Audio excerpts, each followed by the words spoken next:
Hello, I'm Chris James. I'm an orthopaedic consultant surgeon specialising in the disorders of the hand and the wrist.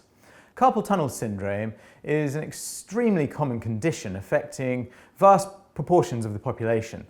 Now, it affects the median nerve. The median nerve is one of the transmission nerves to the hand, and it travels through the wrist and supplies the skin on this side of the hand, the thumb, the index and the middle fingers.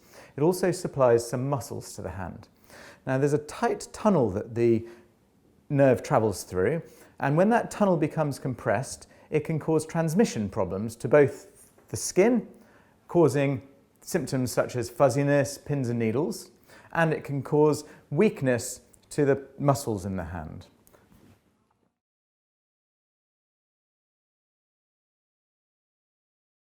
Carpal tunnel syndrome is extremely common, affecting patients of all ages, although more typical as age progresses. It can also be affected from disorders such as previous trauma, rheumatoid arthritis. It's very common in pregnancy, and the most common reason is an idiopathic reason, which means we don't entirely know who or why patients get this at all.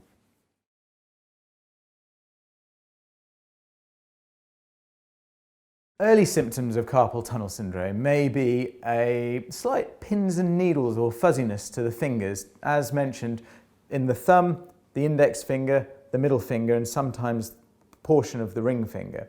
This can happen during activities, largely flexion-based or grip activities, where this causes an increased pressure upon the median nerve in the palm, but also extremely common at night time.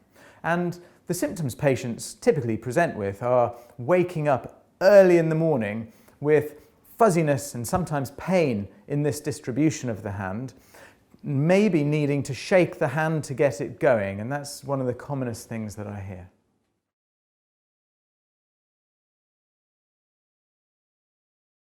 Well, the good news is most carpal tunnel syndrome can be treated without surgery.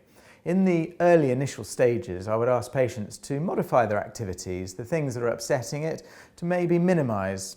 I would also recommend the usage of a wrist splint, and this is particularly effective at night time, and it prevents the flexion of the wrist, thus reproducing the symptoms and the early morning waking. If this fails to be effective, then a steroid injection into the carpal tunnel can be extremely effective. This dampens down the inflammation around the nerve and is typically a small injection just in the palm of the hand here. And although this is effective, it's often not long-lasting, although it can be repeated. Patients that fail to respond, or in fact have severe symptoms, or sometimes evidence of muscle loss due to lack of usage of the nerve, I would recommend for urgent surgery. And the surgery itself would be a carpal tunnel decompression. This surgery is done completely under local anaesthetic as a day case procedure with a small injection into the base of the hand here, which numbs this specific area in the palm, and then there is a 2 centimetre incision in the palm of the hand, which would then be used to release the nerve. Dissolvable stitches and a fairly rapid recovery process would then ensue. So all in all, carpal tunnel syndrome is an entirely treatable condition, and patients should not sit at home with painful or disabling symptoms.